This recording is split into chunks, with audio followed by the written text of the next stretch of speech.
Live. Everywhere. On netrootsradio.com.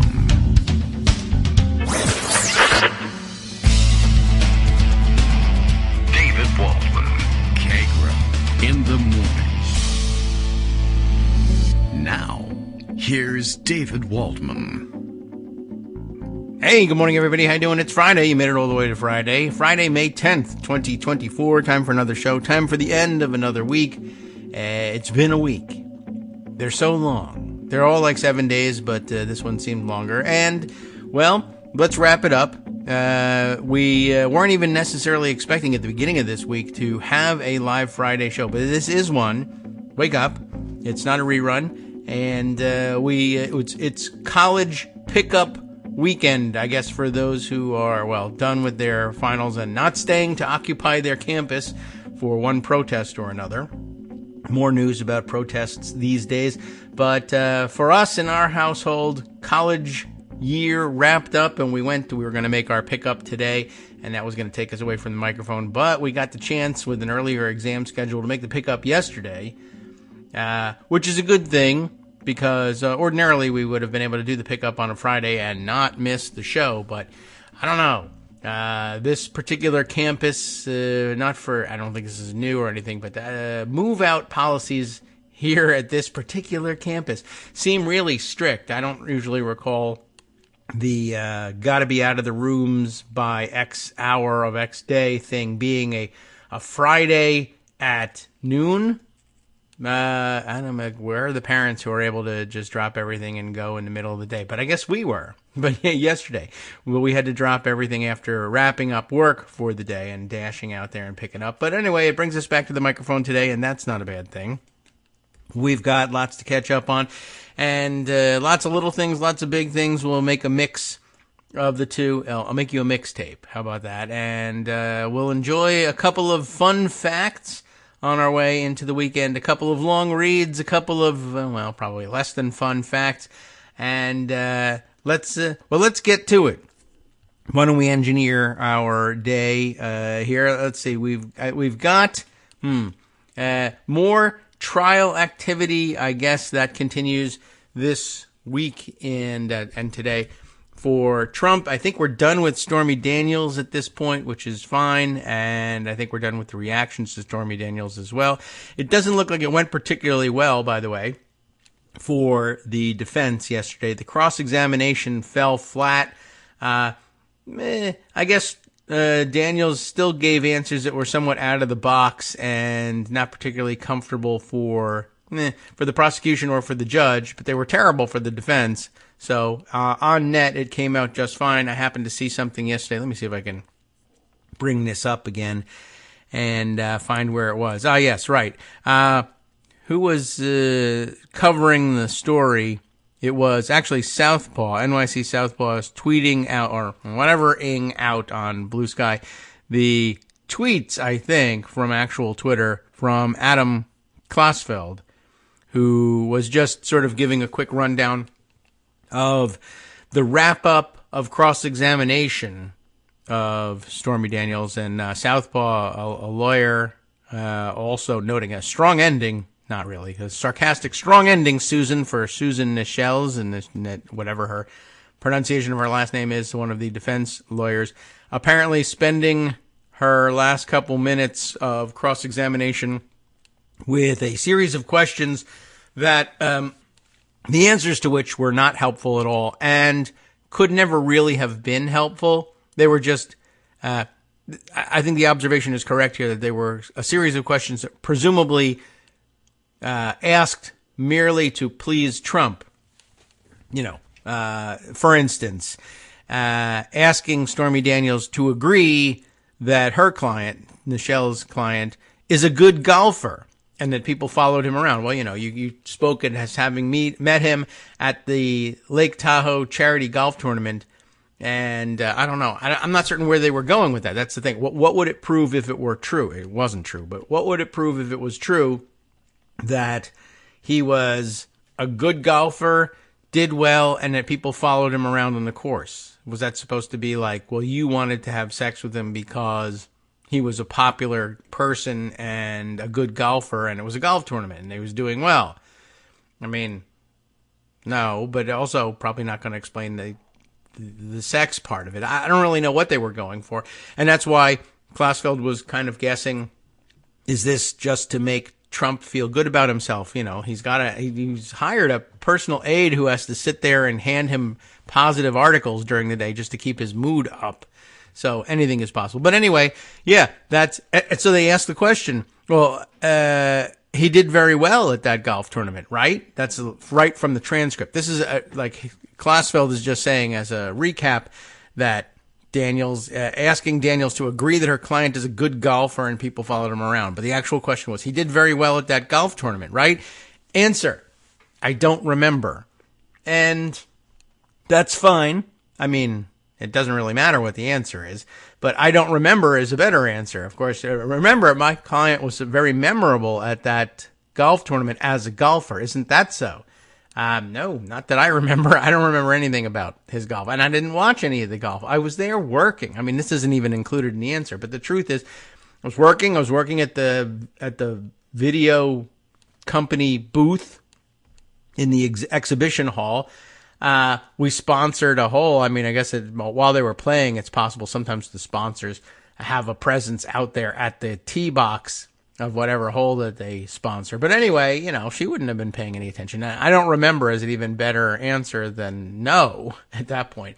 But by the way, you know, this is one of those things that, I don't know, benefits you if you happen to be in the right place at the right time. And I can't empty my head of these stupid facts that don't bring us anything. But had I been on the defense team, there's no point in objecting to the question. But it would have been fun just for the hell of it, since the questions themselves were pointless and they were just designed to make Trump feel good about himself. It would have been funny to object to that question. He did very well at that golf tournament, right? I don't remember. Objection, Your Honor. It's a leading question, for one thing. And for another, the reason I know it's a leading question is he actually did very poorly at that golf tournament. I remember, because, we were making fun of him for it years ago. The results of that tournament are online. They are posted, and they're still there. And I think it might be the last time that Donald Trump had an honest golf score posted for himself, because it was probably the last time he played in an organized tournament at one of his own courses where he couldn't control the posting of the score. I mean, he's not a poor golfer by any stretch. He's fine. It's just, this was a pro-am tournament, for one thing. The pros being professional athletes in other sports, by the way. No professional golfers that I was aware of in that listing, but 80 players. He is 62nd of 80 in the field, which, fine. Who cares, right? It doesn't even matter. He's playing for fun. He's just hanging out with other celebrities and all. But, in point of fact, he did not do very well at that tournament and was nowhere near doing particularly well at that tournament. I'm sure he was having a great time, but that's it. Why ask that question? By the way, then a couple of other questions. Asked about Trump's indictment. Daniels deadpans, there are a lot of indictments. I don't know whether that was like, which one are you talking about? He's been indicted for 90 crimes or something like that.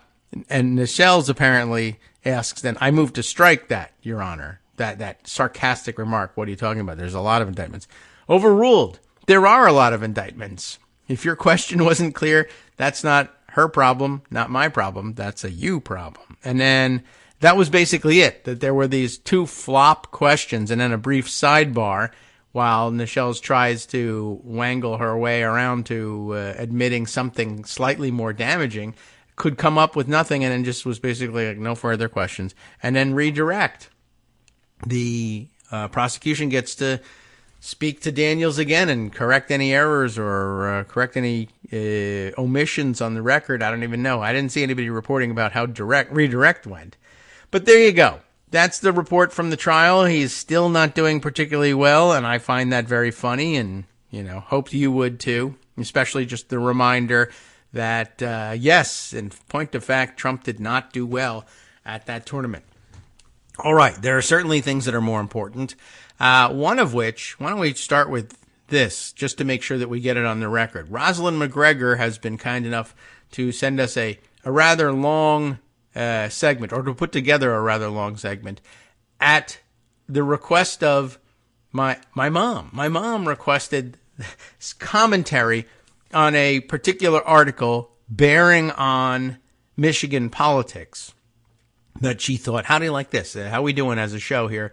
The listeners at random, like my mom, would have a question about Michigan politics and say, I need Rosalyn MacGregor to address this. This is great, right? So I sent the article to Rosalyn, and although it isn't, I don't know if it's not her home county. And you know what? Now that I think about it, we've been hearing so much about Ottowa County. I'm not 100% positive. Rosalyn, you'll have to tell me, is Ottowa County your home county? Is it just nearby? Or is it just the most fascinating county in Michigan for other reasons?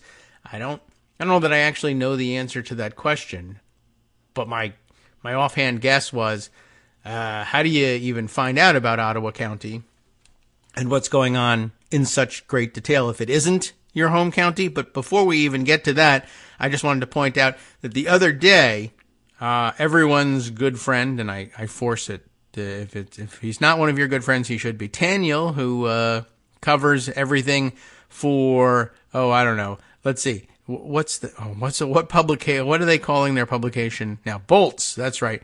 Editor-in-chief at Bolts, but Taniel, who has strong connections to the Daily Coast community originating his work there. At any rate, just the other day had something to say because, among the special election or primary, what were we in here? In Michigan, another election day, I guess around Tuesday, and reporting word that voters in Michigan's Ottowa County recalled Lucy Ebel, is it Ebel? E-B-E-L, a Republican county commissioner there. And that was something. First of all, an Ottowa County commissioner whose name didn't ring a bell, particularly for me, although probably has gotten some mention somewhere along the line, or at least quoted in some of these articles, but not one of the rogues gallery of the most nefarious actors in Ottowa County. But Ebel lost to a Democrat. What do you like? What do you know about that? 60-40. The recall was organized in opposition to her conservative votes, like her vote to repeal the DEI department in whole. Ebel, I don't even know, is one of 4 Republican commissioners recalled in Michigan that night. So that was really something. And then, of course, so apparently there were 3 other Republican commissioners recalled, all in Delta County, which we haven't heard a great deal about. But another set of really great outcomes at the ground level for Democrats, which just makes us think maybe the ground really has shifted. I mean, it makes you wish that the election were being held right here, right now. And we've missed hot opportunities in the past. Not that there was any real opportunity to have the elections happen right then, right there. But, anyway, the real point was that there was an Ottowa County call out, and I was able to repost, however they call it on Blue Sky, that news along with the KITM hashtag, because there's listeners out there all over who would say, Ottowa County, I actually know what's going on there. I know what the background of this story is, and I know everything that a podcast audience is likely to know about Ottowa County without being there, thanks to Rosalyn MacGregor. So, as we were saying, this will be an appropriate Mother's Day gift. Here's your gift, Mom. I got Rosalyn MacGregor to comment on the situation not in Ottowa County, but in Dearborn. Let me just roll tape here, because it's a lengthy piece, not only a commentary on the article that you forwarded to me, but on another article that Rosalyn found to round out the piece and the analysis. Let's get to it before we run out of time and find ourselves having to do this in the last segment. Good morning, David. Thank you. Good morning. Regular listeners to your program will remember that Michigan held its presidential primary in February, and many people voted uncommitted. This was a way to register disagreement with President Joe Biden. The biggest group to vote uncommitted was the Arab American community located in Dearborn, Michigan. Recently, the mayor of Dearborn, Abdullah Hammoud, was the topic of several feature spotlights in the Washington Post, CBS News, and The Guardian. The Guardian's headline reads, "It's very personal. Could Abdullah Hammoud, a Michigan mayor, hold the key to the 2024 elections?" The Washington Post headline reads, 5,000 miles away, a Michigan mayor at the center of the Gaza storm.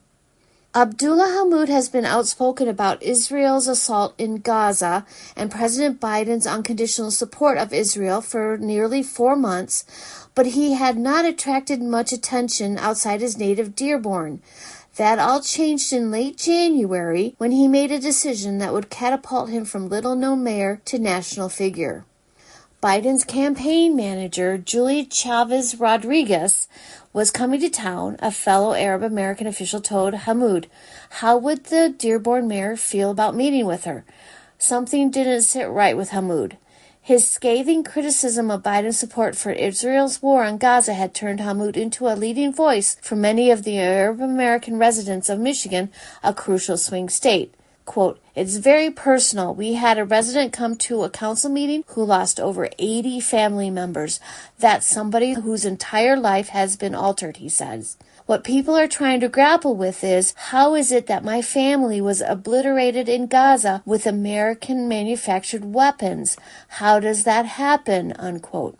Hammoud, a Democratic mayor of a city of just over 100,000 residents, made a decision that sent an unmistakable message. He turned down the meeting. Quote, "Immediately when I got the invitation, I felt like it was a disingenuous engagement. It was an engagement only for the worry of what's going to happen in the upcoming election and not for the worry of what's actually happening to the people on the ground and to their friends and family and my residents." Unquote. Since then, Hammoud, the first Arab American and Muslim mayor of Dearborn, has had to navigate myriad cross-currents. He has spoken with White House officials, though not campaign operatives, who have looked to him to try to understand his constituents' anger at the president and what it might take to win them back. He has become a prominent voice for Arab American and Muslim voters, not just in Dearborn, but across the country, who say that Biden has betrayed and dehumanized them. Before being elected mayor of Dearborn, Hammoud served in Michigan's House of Representatives as a Democrat until 2021.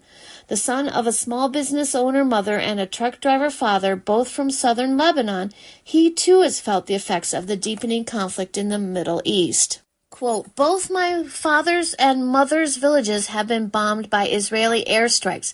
They have all moved towards Beirut now," he said. "That's the reality for many of us who are Lebanese," unquote. And still, the 34-year-old Hammoud has had to keep his attention on the job he was elected to do, overseeing the city of Dearborn. He now spends hours discussing foreign policy and the political fallout of Biden's support for Israel, but his days are filled with meetings about budgets, flooding, community parks, and city events. Quote, "I ran for office on the idea that I'd ensure your garbage was picked up on time," Hammoud said. He has received numerous invitations for dinners and speaking engagements related to the war, but he has turned most of them down. Quote, "It's humbling," he said, "but I try to tell folks I'm still the mayor of Dearborn, and this is my primary focus." Hammoud did not dream of political life. Born to Lebanese immigrants in Dearborn, he grew up the second of 5 children in a poor family. His mother dropped out of high school at age 17 after she got married and then pregnant, and his father spent most of Hammoud's childhood as a truck driver delivering steel for auto companies. Hammoud was 12 or 13 when he truly realized his family was poor. A stranger called asking for their address, and Hammoud innocently gave it to him, even as his father was bellowing at him from the other room to hang up. A few days later, collections agents showed up at the house. After his older brother's sudden death, Hammoud dropped his career plans, deciding he wanted to pursue a more meaningful path, and a few weeks later was approached with an opportunity to run for an open state House seat. His parents were against the idea. Politics had ruined Lebanon. Why would their son want to become part of that? Hammoud's father told him in Arabic, "Don't forget your name is Abdullah Hammoud."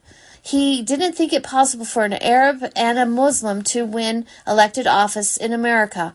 Hammoud recalled how in 2012, Christian evangelicals marched through the streets of Dearborn with a pig's head on a spike while shouting anti-Muslim slogans. But Hammoud did win, becoming, at age 26, the first Arab American and Muslim elected to represent Michigan's 15th district.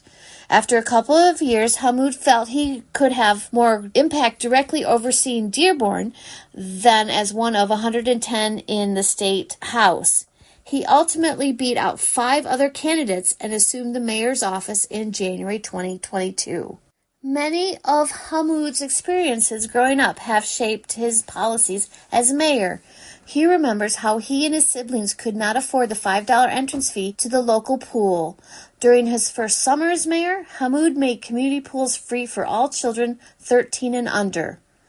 As someone who focused much of his mayoral campaign on the nuts and bolts of the city's flooding problem, Hammoud could never have foreseen his rise to become a leading voice on a foreign war.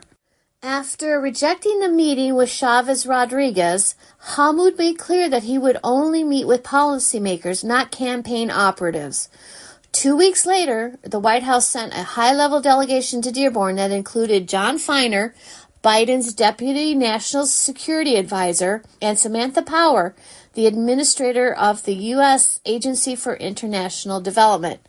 Before meeting with Feiner and Power, he poured through 6 hours' worth of interviews the two officials had given since the war started. At various points, he read their quotes back to them. He came in with 10 pages of notes, not just on Gaza, but on West Bank settlements, sanctions, and other issues. The meetings between Biden officials and Hammoud, as well as other leaders in Michigan, showed the White House the depth and political impact of the community's anger, according to a White House official speaking on the condition of anonymity to discuss internal conversations. He cites a recent speech by Chuck Schumer, the Senate Majority Leader, calling for new elections in Israel, claiming the Prime Minister Benjamin Netanyahu had lost his way. Quote, "When you see Senator Schumer drop a floor speech in the fashion he did, that tells you that the center of the party has moved. Now we need a president that recognizes that change and reflects that change," he said. Quote, "My biggest fear is that Biden isn't going to be remembered as the person who saved American democracy in 2020, but the one who sacrificed it for Benjamin Netanyahu in 2024, unquote. Michigan is home to the nation's largest Arab American and Muslim population, with about 300,000 people who claim ancestry from the Middle East or North Africa, and that community overwhelmingly supported Biden in 2020. Biden won Michigan by 154,000 votes in 2020 and is expected to face another tight contest this year against Donald Trump. Hammoud so far has managed to keep his city, as well as Arab and Muslim communities outside of Dearborn, largely united behind him. He has advocated for his residents and has sought to convey to the White House the sense of betrayal felt by many Arab Americans and Muslims. Hammoud has not yet decided whether he will vote for Biden, but he gets asked that nearly every day, and he knows he can only postpone the decision for so long. Quote, "We want the world to see and recognize that humanity is on the ballot in November," unquote, he said. Quote, "The whole community wants to know, how do we all march together in one direction? How do we demonstrate our power come November? And what are the trade-offs?" he said, "because we also understand that a losing Biden is a winning Trump." That concludes my summary of the spotlights on the mayor of Dearborn, Michigan. I'm sure that he's read with interest the recent articles about Israeli anger at holds being placed on shipments of U.S. weapons and ammo. Vice President Kamala Harris just visited, and Biden is scheduled to come to Michigan soon. I hope he addresses the anger and concerns of the folks in Dearborn and beyond. Back to you, David. Thank you very much, Rosalyn. I appreciate it. And just putting that on the record and not having to do it myself certainly is of great help. And, well, of course, we were able to fulfill the request, which is an early Mom's Day present for all mothers out there who might have had that question. And clearly somebody that needs to be on the political radar and is key. I think he's handled things fairly well. I was sort of struck by the wisdom of the play there to say, listen, you can't approach me with campaign operatives. You need to approach me with policy operatives. This is a policy objection. This cannot be about making a play for votes. This has to be a play about listening to voices on policy. And that's exactly right. Well played, well done. So we'll see how things develop there, and hopefully people can be brought around to the realization stated in the article as well. We understand that a losing Biden is a winning Trump, and that is considerably worse, as a point that a lot of people have been making lately. All right. A good reminder in there as well of the news that there is currently a pause, at least, on the shipment of weapons, replenishing the stocks of the Israeli Defense Forces over their operations in Gaza, and we can check in on that. That's certainly causing some consternation on the side of Israeli officialdom, and maybe even in the public as well. Remember that there is this great contradiction that while there's overwhelming sentiment calling for the ouster of Netanyahu and blaming him for the conduct of the war and for the poor image it portrays of Israel around the world, they are still likewise overwhelmingly in favor of continuing the operations in Gaza. They don't like Netanyahu. They don't think he's legitimately clinging to power. They don't like the way operations are going in Gaza, but they do largely support the war in Gaza, and it has to do with viewpoint. Absolutely, completely different in terms of how people view having arrived at this moment, having lived in Israel the whole time, versus having observed only from the outside, as most of us have. All right, we'll be right back with more after this. Sup fam, it's your boy Darwin, aka Darwin_Darko, aka the most reasonable man in America, aka KITM's senior black correspondent. You might remember me from such recordings as Spacemen vs. Space Cadets and We Need to Talk About Joe Biden. Today, I want to bring you good news about that thing you've been struggling with. Do you suffer from giving too much of a damn? Do you turn on the series of tubes and find yourself outraged at the particular way some news organization strung some sentences together only to realize, nope, this is not some fictional hellscape? Well, guess what? You no longer have to accept the life of giving too much of a damn. You can do something about it, because even you, yes you, can be a show contributor. Now I know what you're thinking. Hey, Mr. Most Reasonable Man in America, I'm not some professional podcast talking guy. Don't worry about it. Do you have a smartphone or some other electronic recording device? Well, that's all you need. You too can have a segment where you can read us an important article and give us your take. Read one of your own original essays, or even just give us your commentary on something you'd like to share that's important to you. Fair warning though, side effects may include general punditry, having opinions and hot takes, getting stuff off your chest, and hearing your own voice. If your recording lasts longer than 5 to 7 minutes, please consult kagrox@gmail.com. That's KAGROX@gmail.com.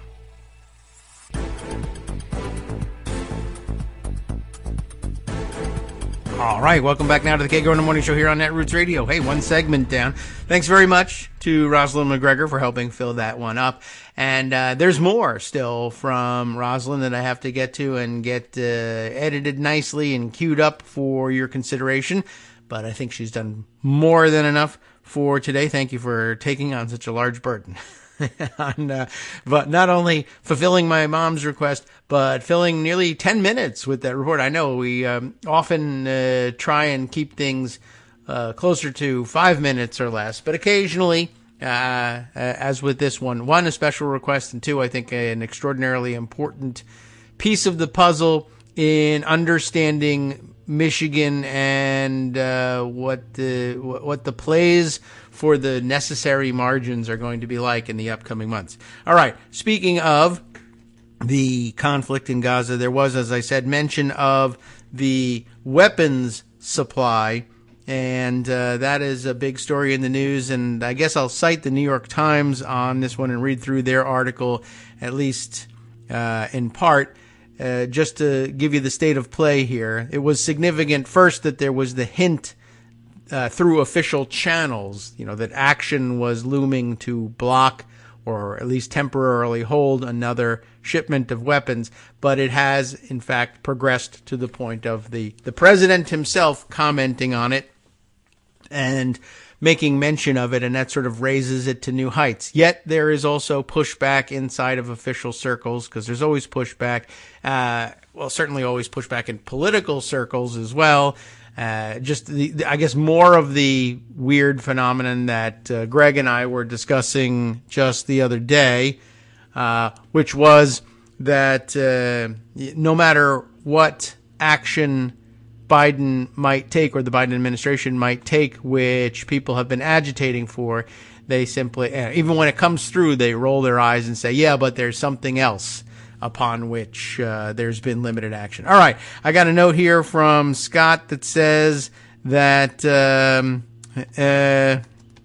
we're temporarily off the air again. Once again, I did get a note from Justice early in the check-in in the program that the connection is a little slow, but it seemed to be okay for the first segment. So it may be that there are internet connectivity issues causing problems on the Netroots radio side, which is just as well, because they've now decided to mow the lawn directly outside of KITM World Headquarters to give you all a pleasant hum in the background, I guess. All right, let's see. I'm probably also now comes the portion of the show where 15 people tell us that we're off the air, although I appreciate the notes from all of you. Hopefully we will get back on the air at some point near. Oh, got a thumbs up here. I don't know whether that's a thumbs up from Mom saying, yep, you are definitely off the air. Thumbs up on screwing that up, or you're back now. All right, let's see. Justice says we check in, but everything should be on. Okay, we're ready to go. You can hear them mow the lawn outside today, fielding more. All right, we're back. Everybody, this is why if we ever had an office here, then I could have somebody else screen those communications and just flag me if necessary. All right, so I was going to tell you a little bit about the New York Times reporting on the delay, at least, of the weapons shipment to Israel, and see how it fits in the repeated pattern of protesters of sorts, not only encampment protesters, but voters on the street being asked these questions, objecting to something not having been done by the Biden administration, having a response from the Biden administration and saying, oh yeah, well, what about this? Whether it was climate change issues, and then addressing them through the pandemic recovery legislation with the largest investment in green technology ever. Oh yeah, well, what about student loans? Okay, so then student loans too. Oh yeah, what about marijuana legalization? And now the ball is rolling on that. Oh yeah, well, what about stopping weapons to Gaza? And then the ball rolls on that. Oh yeah, well. And so, as I said, there's a pushback article out there that hints at, well, if you're still interested in being mad at the Biden administration, and you feel like the weapons were your issue, and the rug has now been pulled out from beneath you by actually answering your concerns, there's still good reason you can point to believe that the pause is only temporary and the weaponry will flow again. And, unfortunately, that's not an unreasonable view of things, but we'll get to that. Right now, where we stand is with the New York Times' report that Biden himself says the U.S. will not supply Israel with weapons to attack Rafah. That seems to be the breaking point there, at least for the moment. The president's remarks underscore a growing rift over the war in Gaza. He also acknowledged that U.S. bombs have been used to kill Palestinian civilians, and observers noting that's an important concession that actually was acknowledged by some of the more critical voices, saying it's extremely important that the president acknowledge that reality, which is fine. I'm glad that was done, but U.S. bombs have been used to kill civilians of all stripes everywhere, including right here at home.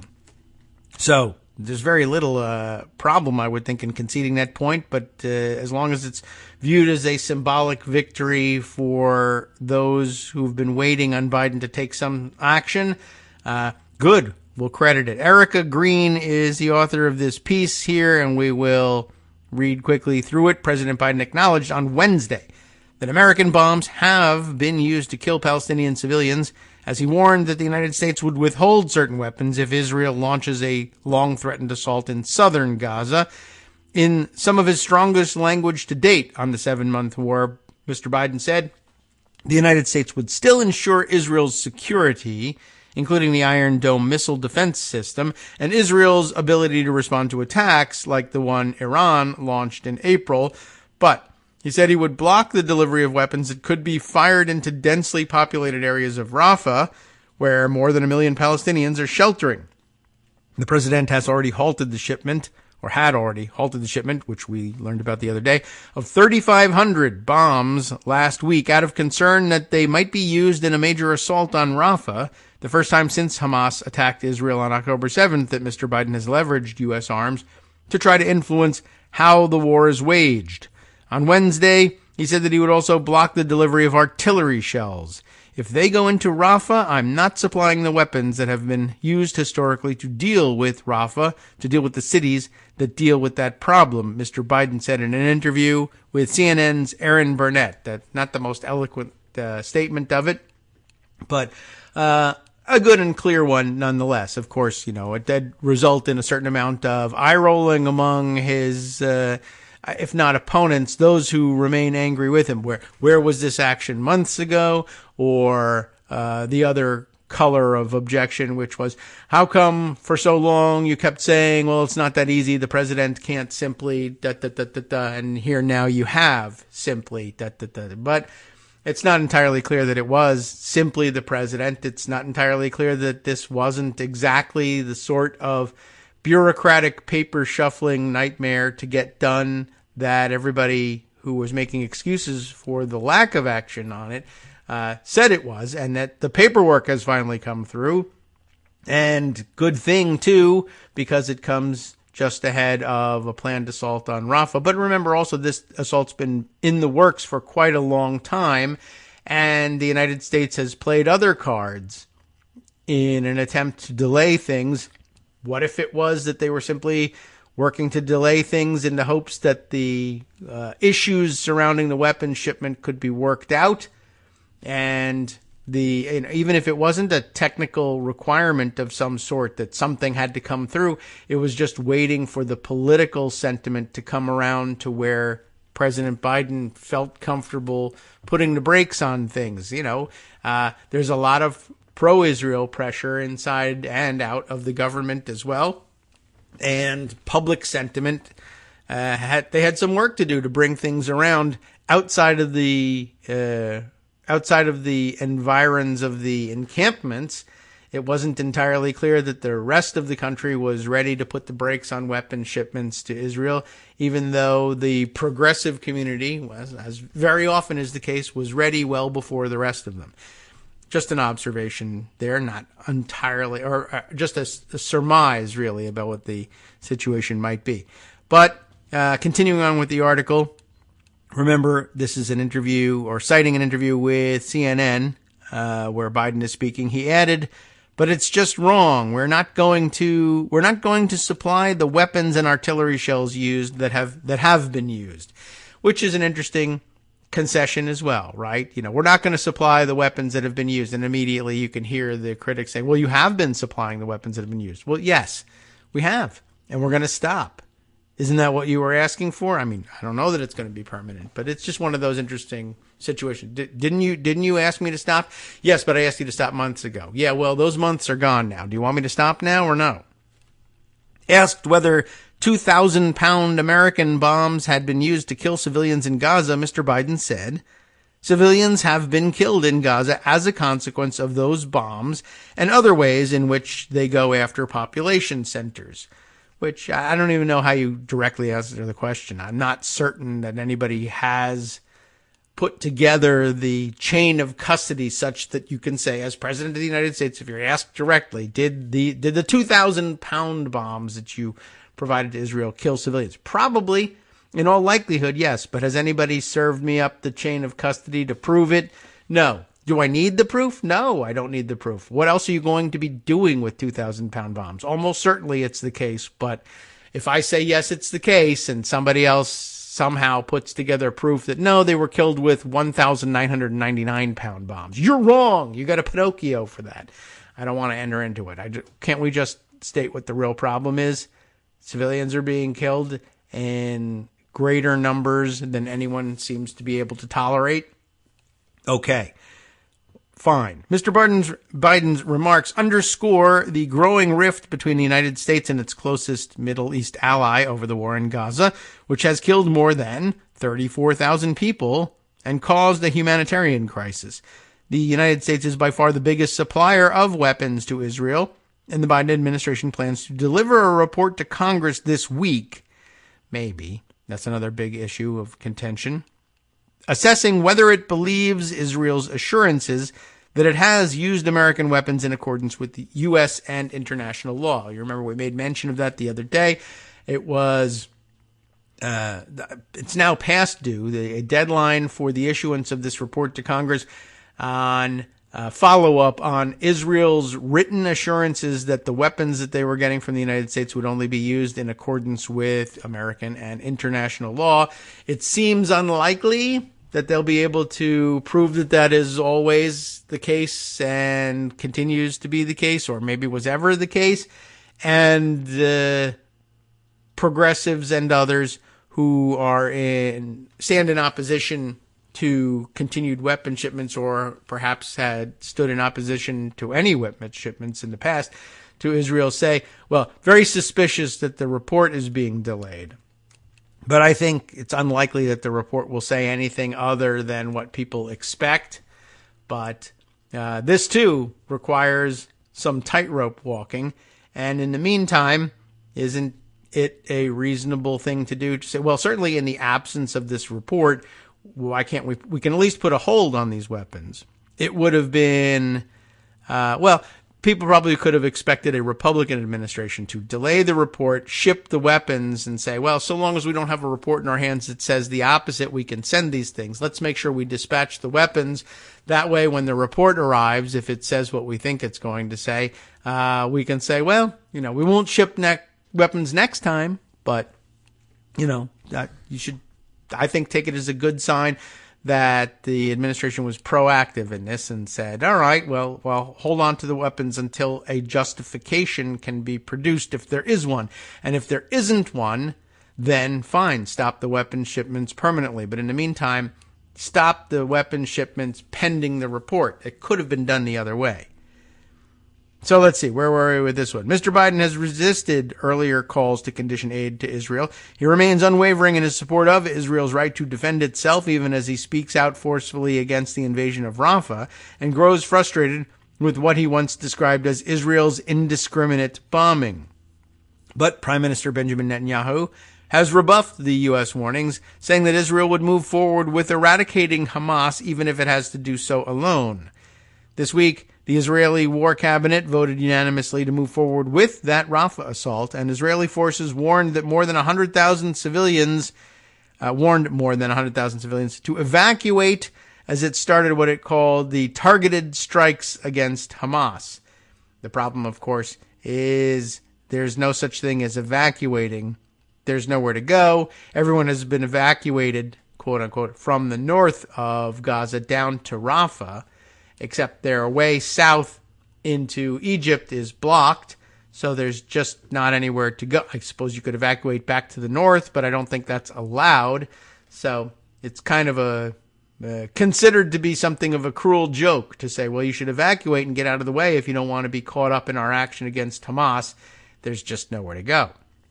I don't really know. There's no answer to that, as far as I can tell, from anyone serious in Israel about where they really... Does anybody actually think there's a place to go? And if so, where and why? Although you might ask the question, why doesn't Egypt open its gates and allow refugees into Sinai so that there can be an evacuation? And, well, there are a number of reasons for that, not the least of which is Egypt also knows very well that if they simply open the gates, there's every likelihood that along with the legitimate civilian population, Hamas operatives go in among them, and now they're in Sinai. And now with Israel dedicated to the eradication of Hamas, you now have the situation of a peace treaty between Egypt and Israel being strained to the breaking point by Israeli operations to kill what it says are Hamas operatives in Sinai, in Egypt. Well, rather than risk an outbreak of war between Egypt and Israel, they keep the gates locked, which is also not optimal. But, the truth is that Hamas would love the opportunity to evacuate along with the civilians and love having the cover of civilians and don't really care what the costs are for those civilians. At any rate, back to the article here. U.S. officials said this week that Israel has said its operations thus far in Rafah was limited and designed to cut off Hamas's ability to smuggle weapons into Gaza, but continue to express their concerns with an escalation. Mr. Biden said he did not consider Israel's operations in Rafah to date to qualify as a full-scale invasion because they have not struck population centers, although there's really nothing but a population center left there. But he said he considered them to be right on the border, adding that they were causing problems with key allies such as Egypt, which has been integral to ceasefire negotiations and opening border crossings for humanitarian aid. Mr. Biden said he made it clear to Mr. Netanyahu and his war cabinet that they would not get support if they move forward with an offensive in densely populated areas. We're not walking away from Israel's security, he said. We're walking away from Israel's ability to wage war in those areas. Of course, at this point, it's probably also worth noting that those areas, those being the only ones left to be in Gaza, is also where more missiles daily are being launched from. From the Israeli side of the equation, the attacks continue, and they know where they're coming from, and they'd like to move in and neutralize them. But as usual, Hamas does all of this under the cover of the civilian population and don't really care what the repercussions are. Anyway, as he said here, we're not walking away from Israel's security. We're walking away from Israel's ability to wage war in those areas. Mr. Biden was also asked about Gaza protests on college campuses, specifically chants calling him so eloquently Genocide Joe that have erupted in recent weeks. Asked if he hears the message of those young Americans, Mr. Biden said, absolutely. I hear the message. I don't know how you could not hear the message, but doesn't mean anything about agreeing with it. It's not certainly going to say, yeah, that's me, Genocide Joe. But, yeah, that's stridency for you. I mentioned that there was another view of what's happening with the pause in the weapons, and I thought perhaps we could share that one. Let's see. Can I get to the original in this one? This is Spencer Ackerman, who I think we all know pretty well, writing at his newsletter or / website, foreverwars.com. That, of course, the name of his book entitled the same way. But now it's, I don't know if it's Substack related or not, but because everything's subscription, it's no longer just plain blog or a website. I don't know what we're supposed to call it, but at any rate, he offers this piece which had an interesting angle on the weapons shipment question. Ex-State Department official on paused U.S. weapons shipment says that it's significant but not cause for celebration, because it's never cause for celebration. Among progressive ranks, it's always doom and gloom. It's the way we are. It's a thing among Democrats more widely, and hey, certainly at least partially true among progressives as well. For the first time, the Biden administration has withheld delivery of bombs to Israel. Josh Paul, who resigned from the administration over Gaza, explains the bigger picture. We'll now find out why it's actually bad news. But, within reason, I think.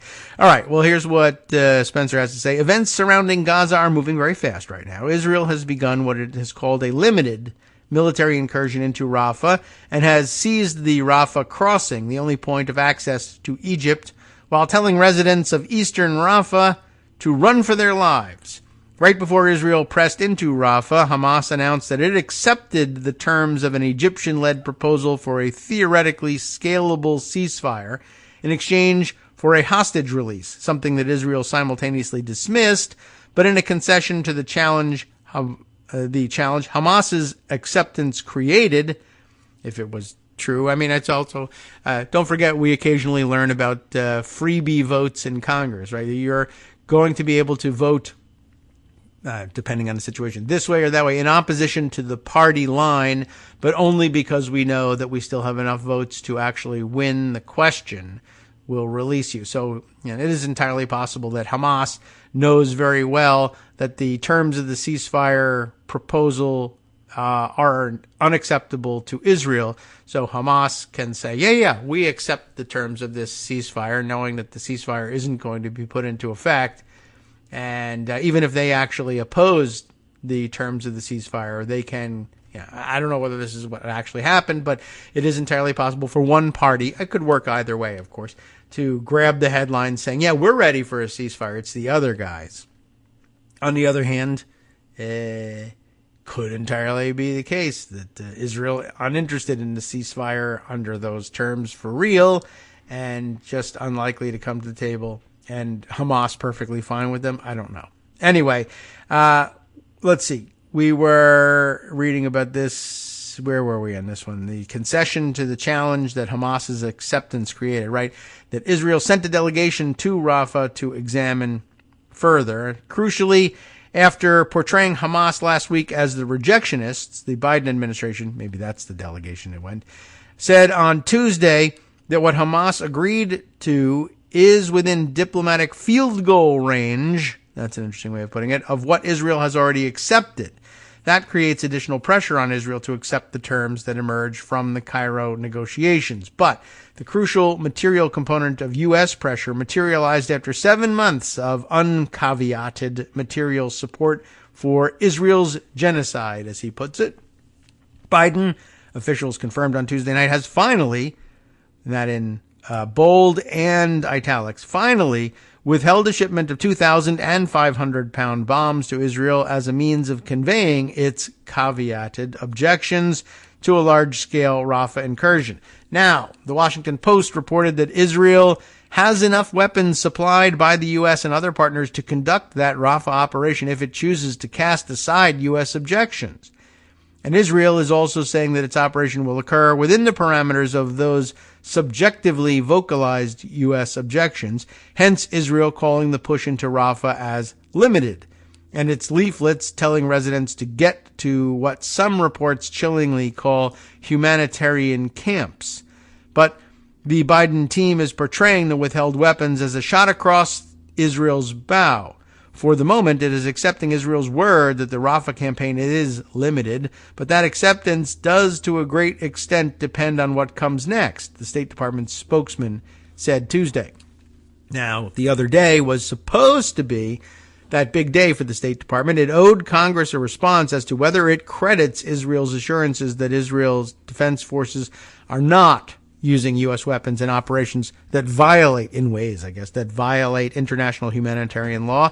That's a requirement of Biden's pre-October 7th policy against supplying U.S. weapons for war crimes. You don't want to do that, right? Known as National Security Memorandum 20. An enormous test of U.S. credibility as a material accessory to the killings of approximately 35,000 Palestinians. But now, as Rafah is under attack, that report is going to be delayed for what officials say will only be a few days. We'll see. I don't know whether there's any news on that front since then. To make sense of the Biden team finally beginning to leverage its arms relationship with Israel, as well as the limits of this new development, I called Josh Paul. Josh, you may be aware, resigned from the State Department over Gaza and helpfully, for today's purposes, resigned from exactly the part of the State Department with jurisdiction over arms provisions. He's also been vocal that Israel, for purposes of Biden's policy, is unequivocally, in his view, violating international humanitarian law. Paul cautioned that it's too soon to know whether the delay of the arms compliance report is an aspect of this leverage or just a reflection of routine bureaucratic lethargy. Either way, he said, stopping future arms shipments relies not only on what the report says, but on a sea change in policy. In other words, something Biden must choose.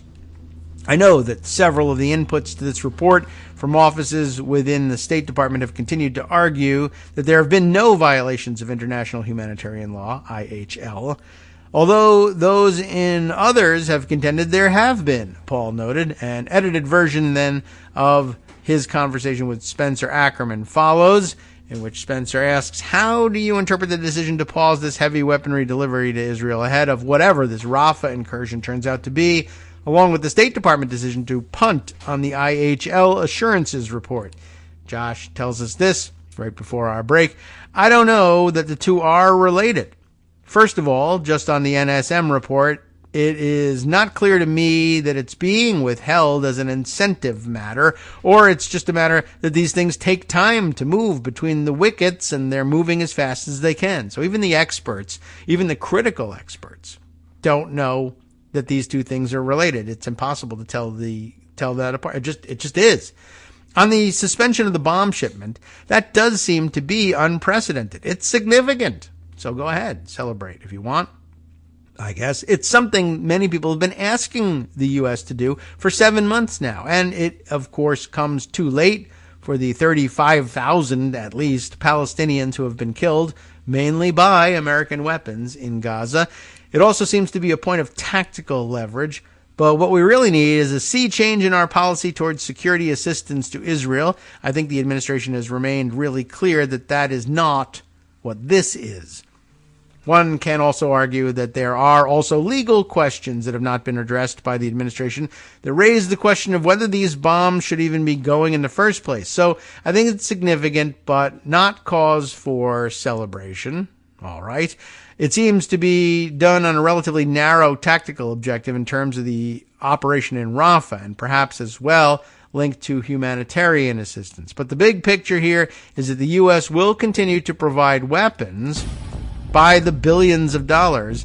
And I think what we need to say here is that making Israel any safer? Is that making America any safer? Look at the damage it's doing to the Palestinians. So it seems that while pausing a bomb shipment is unprecedented and significant, there's a much broader shift in policy that needs to happen. In other words, here's a victory, but there's much more work to be done, would be the more positive way of saying it, I guess. But, well, you know, there's another way to spin it too.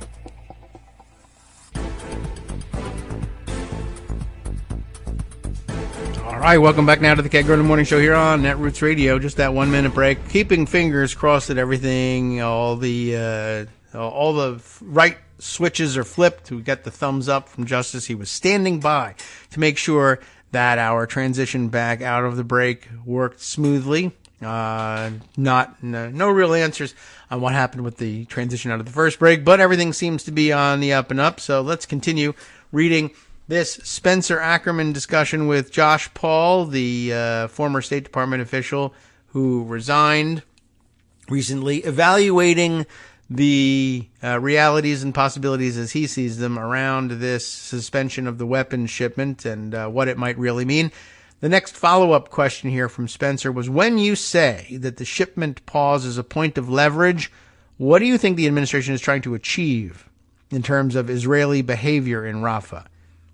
The answer given here, it seems like this decision was made several days ago, and they were trying to stop an Israeli incursion. I mean, that's what it looked like on its face, right? So nothing different there.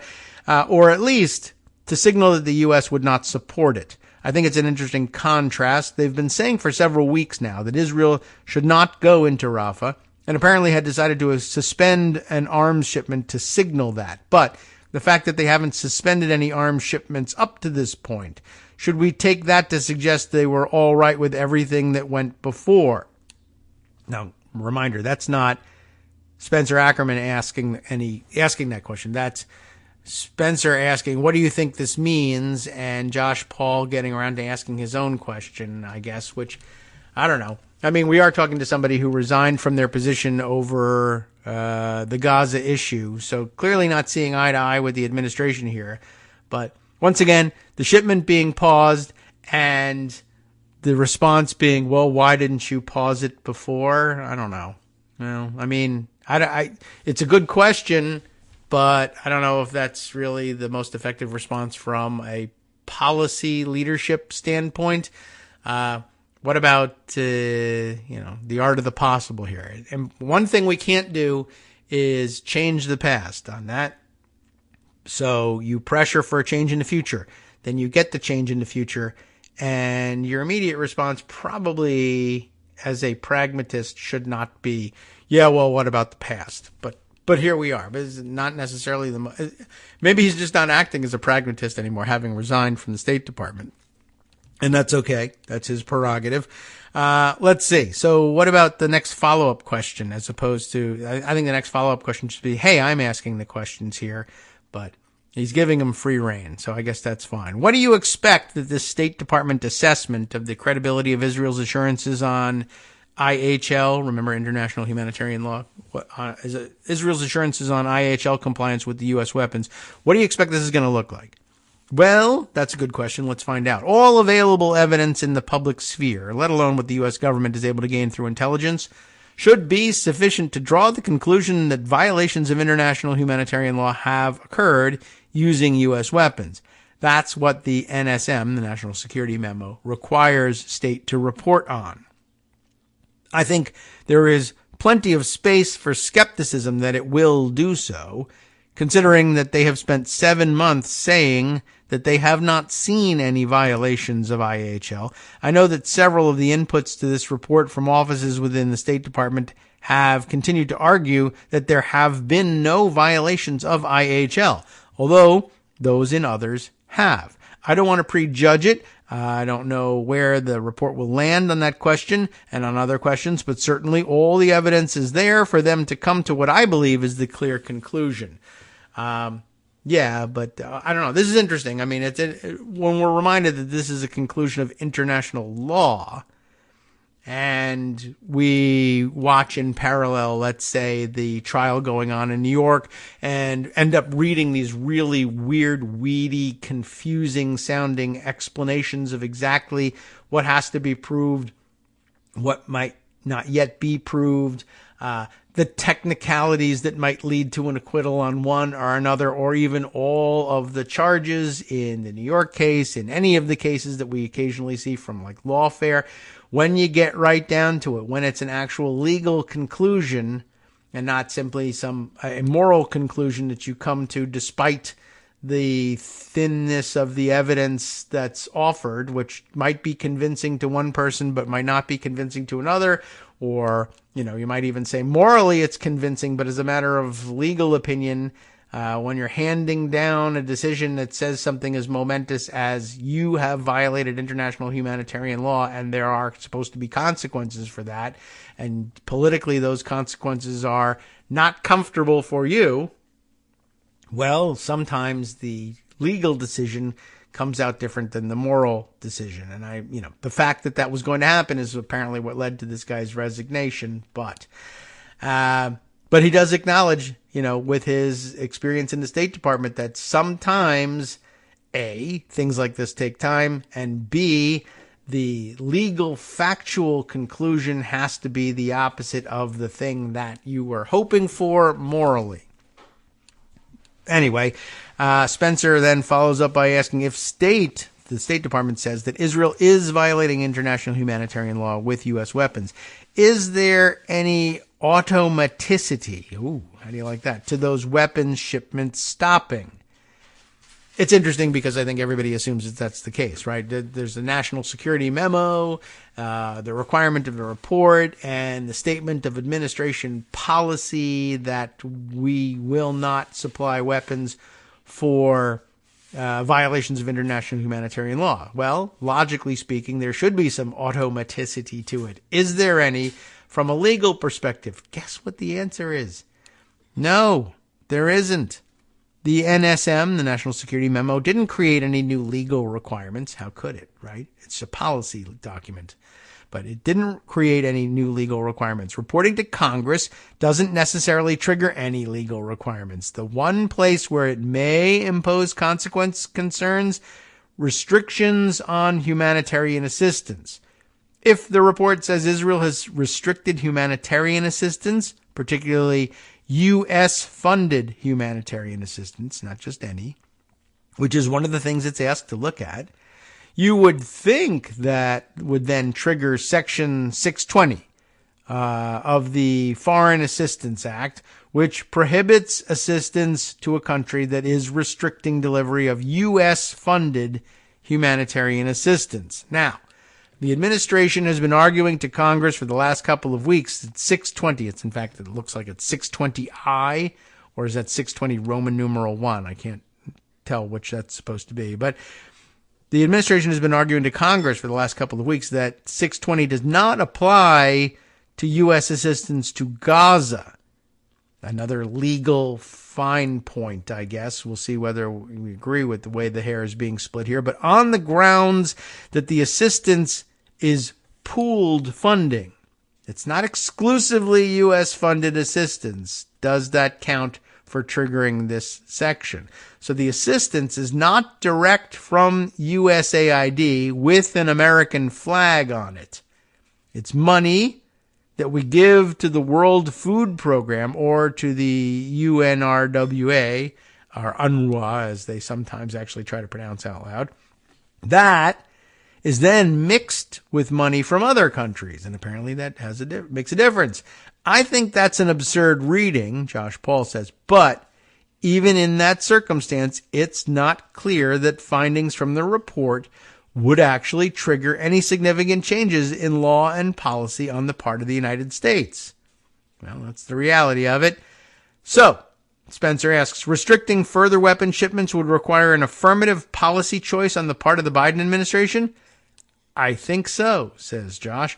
Finally, says Spencer, if the State Department comes out with a report that says we believe Israel has credibly assured us that it is not using U.S. weapons in violation of international humanitarian law, what will that mean for the credibility of the State Department? And Josh's answer here on this one, I think that would do massive damage to the credibility of the State Department. I think, honestly, we're talking about why the report is delayed, and one of the reasons could be that it's a matter of timing, because that is what they intend to say.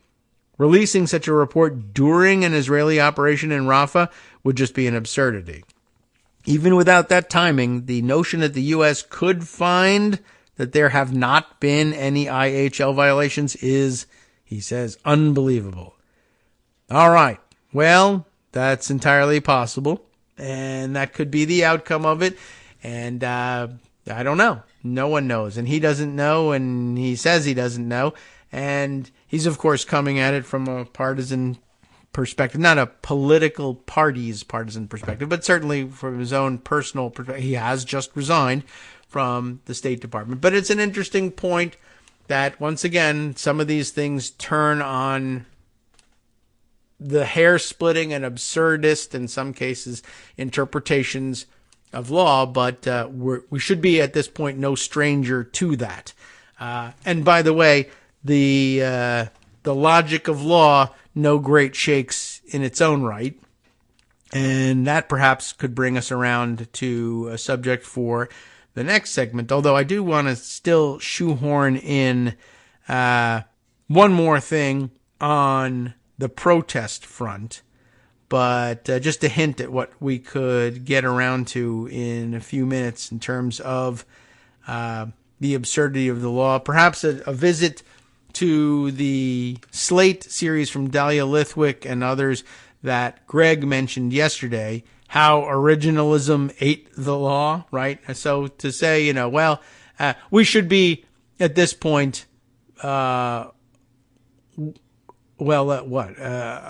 alert at the very least for the fact that even right here in the United States, our own interpretation of domestic law might make zero sense to the layperson who has who is taking a moral view of things, whether it's charges against Trump in New York or anywhere else, or anybody else who's caught up in his circles, who are, I guess just this morning I happened to see news of Paul Manafort basically waiting in the wings to jump right back into domestic politics, but never took a pause from his international consulting once he was freed from prison and had his slate cleared by a presidential pardon.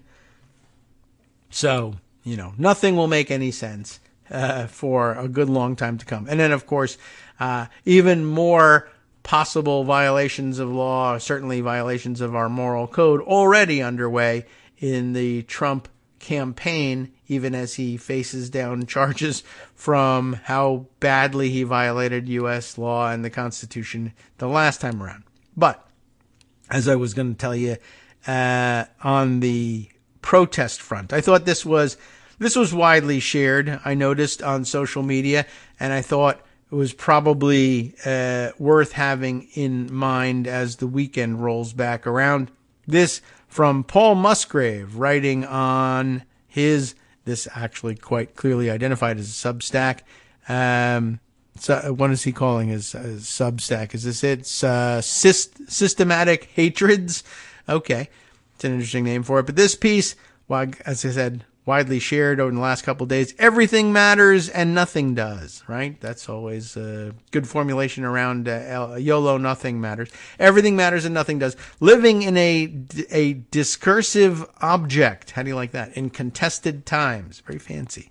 But talking about his own experience on campus as a faculty member, I don't know if he identifies for us in the article where he is a member, but perhaps his bio will tell us.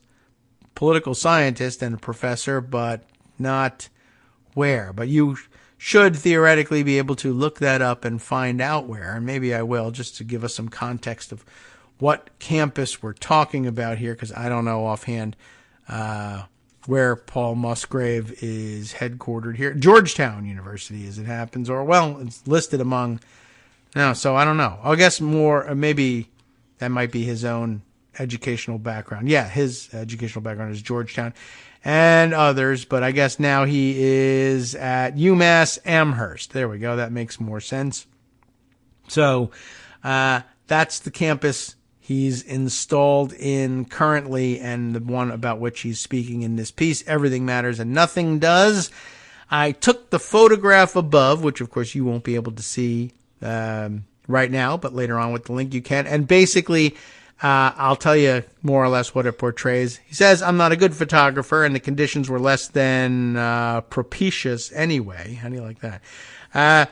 The point, however, was not to take a good photograph, but to take a photograph that would illustrate what life is like on a college campus, my campus for now, at a time when the media has constructed life on a college campus to be a series of crises. And I'll tell you a little bit about the photo. It depicts virtually nothing happening, but a very typical, random college campus. What you might expect if you turned on a campus live cam somewhere. As I don't know where exactly this is located, but a very the confluence of a couple of broad pedestrian walkways across the campus. But basically, everybody going on about their own business, walking wherever they're walking in groups of friends or individually. Nothing in particular happening here. But if you look closely at one portion of the photograph, you note someone in bright yellow pants, which is very difficult to miss, but doing a stand-up television or radio style interview. I think you can maybe see a camera person somewhere with a student. But it's clear that from the posture that a microphone is being held out here, but that's about it. It's unclear what the interview might be about. There's no large protest in the background. There's no signs being held. The person doesn't give away by their mode of dress any hint of what they might be talking about. So it might just as well be, how do you feel about the food here on campus, or whatever. But apparently, it may very well be about Gaza protest as well. But that's the point. Nothing out of the ordinary makes itself obvious here. So if you look closely, he notes, you will note that there is a protest action happening.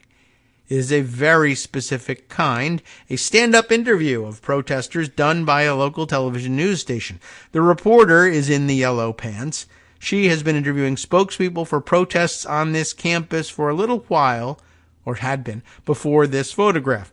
If you were not looking for that, I doubt you would have noticed it. It is a small share of what was happening on my walk through the center of campus, not far from where more than 100 police officers made more than 100 arrests a night or two ago.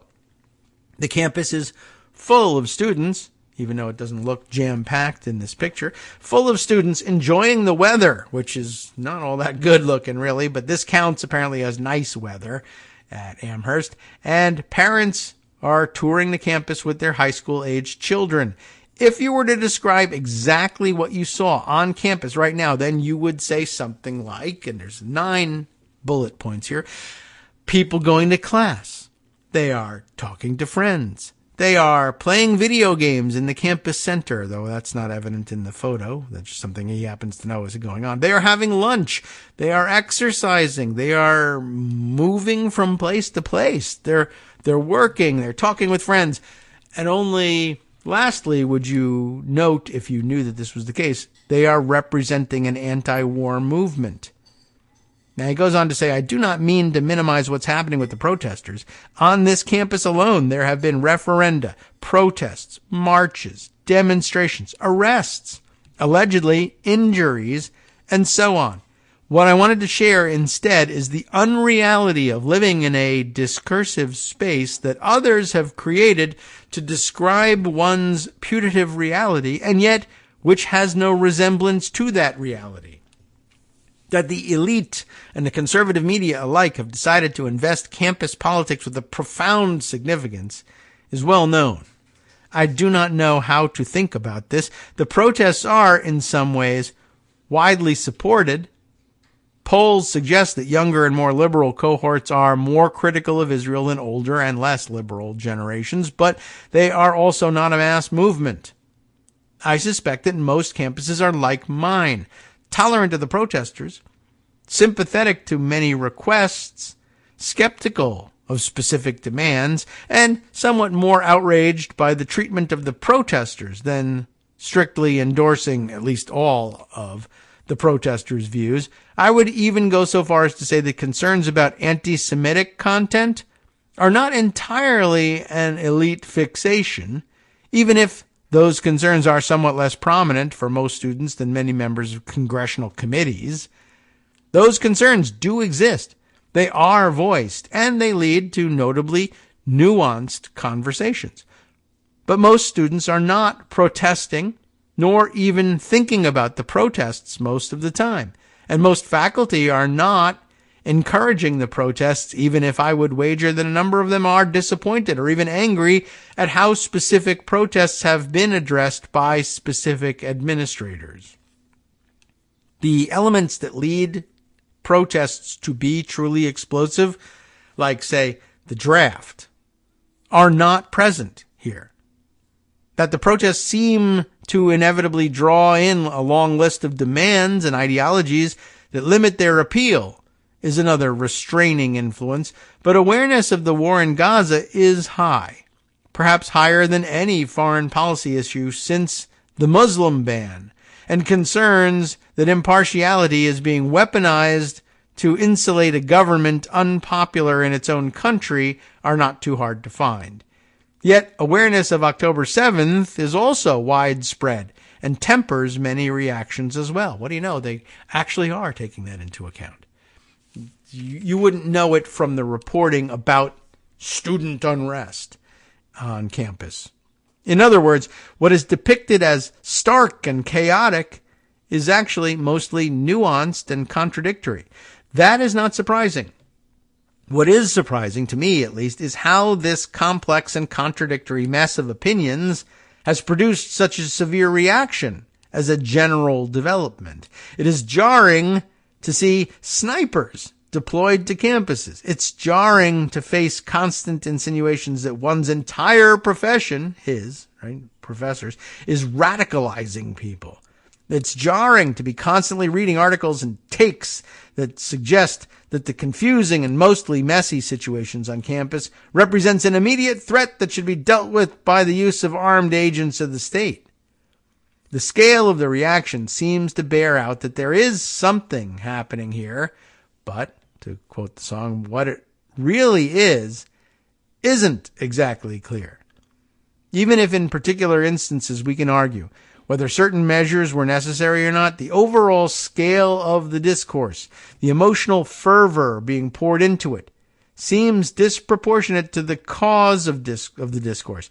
The stakes really do not seem that high, not the Gaza stakes, but the protest stakes, in the strict sense that it does not seem like the resolution of any campus debate, separate from other changes and discussions in the world, will change any policymaker's view, or if they do, that they will modestly harden them.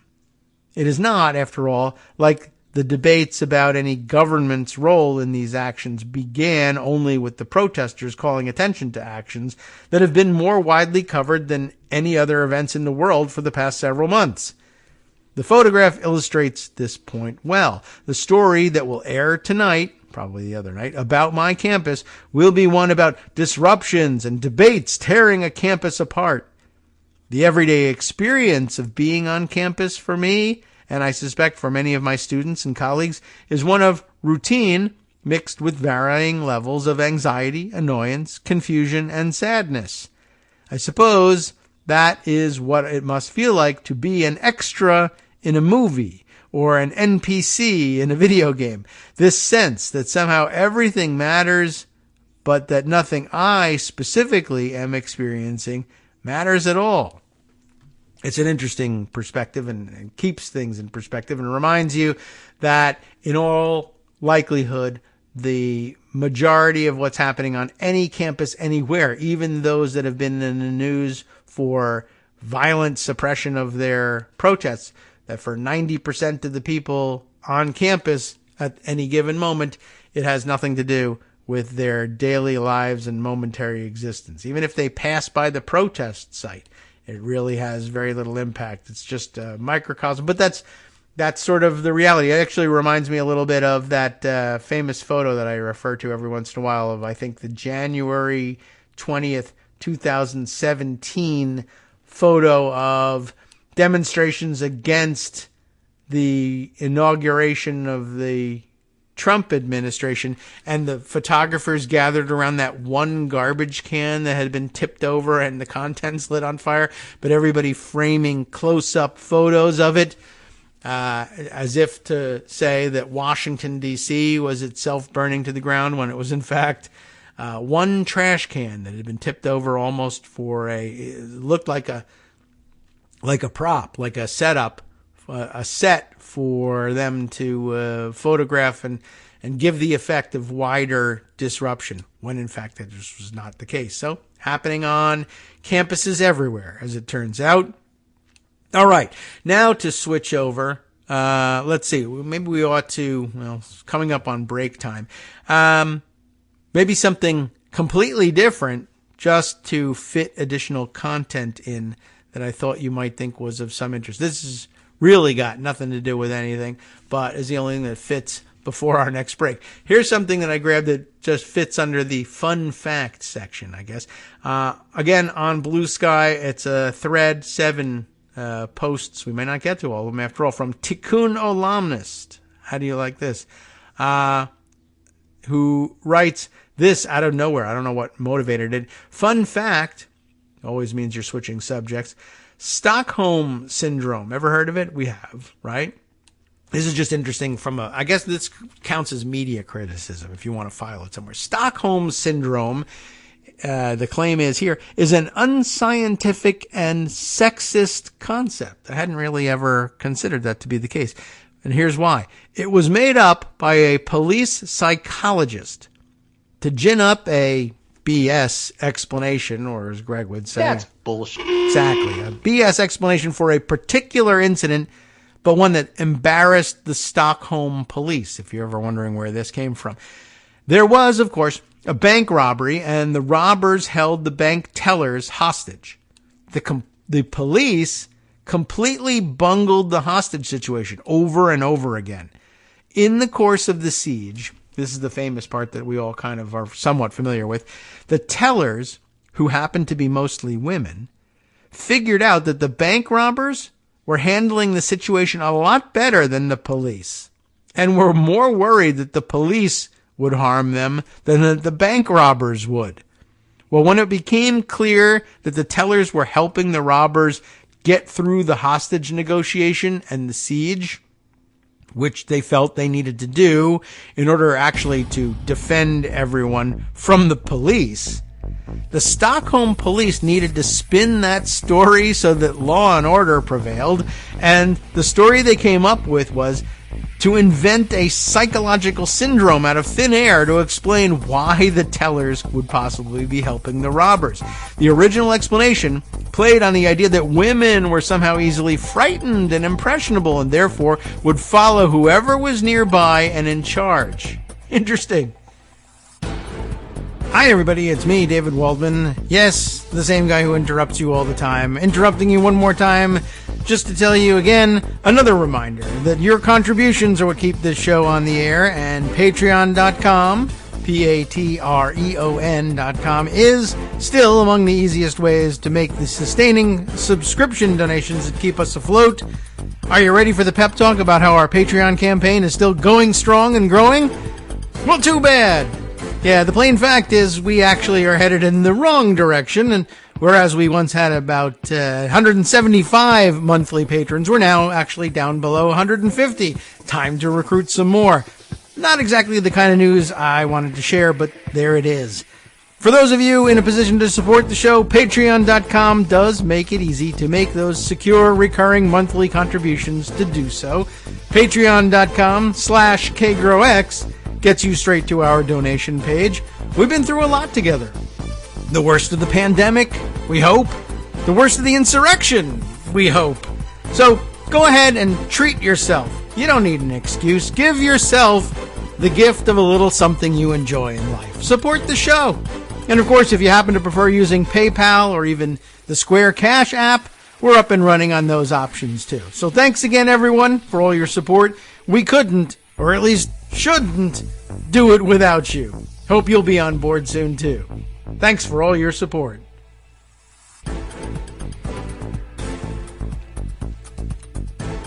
All right, welcome back now to the Kagro in the Morning Show here on Netroots Radio. Last segment for the day, and of course, you know, we just about made it all the way through that thread and got it in before the break. But you're here now with us after the break. Justice once again standing by to make. Thank you. It's early in the morning to be standing by, making sure that everything that's supposed to be automatic is in fact working. And it is now back and working. I don't know if we have any explanation for why we didn't come back out of the first break, but whatever it is fixed now. And twice he has stood by to make sure that that's the case. So send him a note of thanks.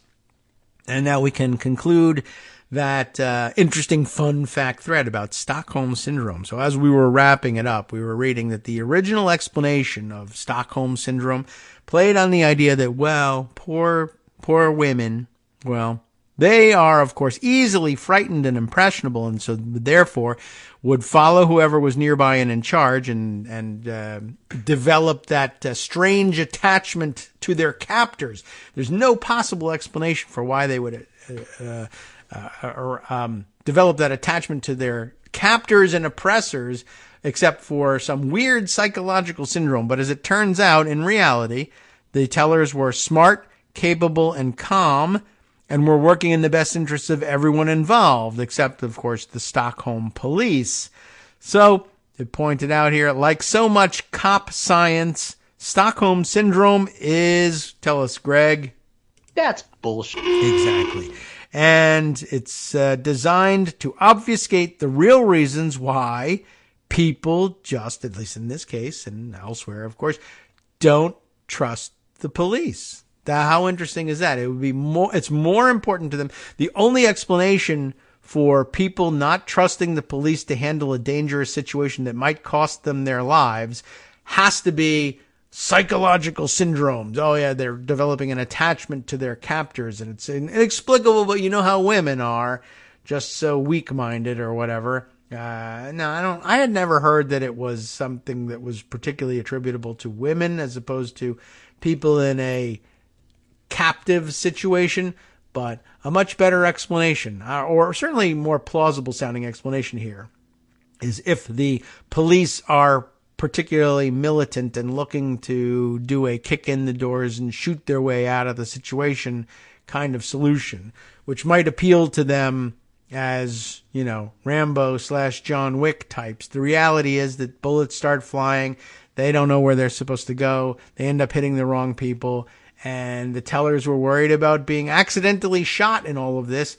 And if the police are being belligerent and unreasonable, but the kidnappers, the bank robbers, you wouldn't necessarily expect them to be the more professional or calm in this situation. But if it happened to be the case that they were, or even if they weren't, and they were just saying, listen, we just need to treat them differently so that we think they'll come down from the ledge here if you approach them this way, not that way. But the Stockholm police disagree and say, we're going to approach it that way. And you say, no, let's approach it the first way after all so that we can get out of here. I don't care. I don't have an attachment to the bank robbers. I have an attachment to getting out of here alive. That is real interesting and a fun fact. And I really had no way of knowing how I was going to be able to read you this thing. I was just going to have to sneak it in between other subjects. Now, back to the trajectory that we once had in mind. I wanted to read this Washington Post piece because we have another crime in progress here. And you've likely seen it, and perhaps you wondered whether it would be discussed on the show. It is this piece, What Trump Promised Oil CEOs as he asked them to steer $1 billion to his campaign. Josh Dawsey and Maxine Joslow are the reporters on this one. Donald Trump has pledged to scrap President Biden's policies on electric vehicles and wind energy, as well as other incentives opposed by the fossil fuel industry. In one sense, traditional Republican politics as usual. I will favor the oil companies in this equation, and to the extent that you feel like it might be a pain in your ass or cost you money or mean that you have a smaller bonus next year, I will repeal these policies that are, more or less aimed at saving life on Earth. But to hell with all of that. If I make you rich, will you kick back some of that money to me, is the question.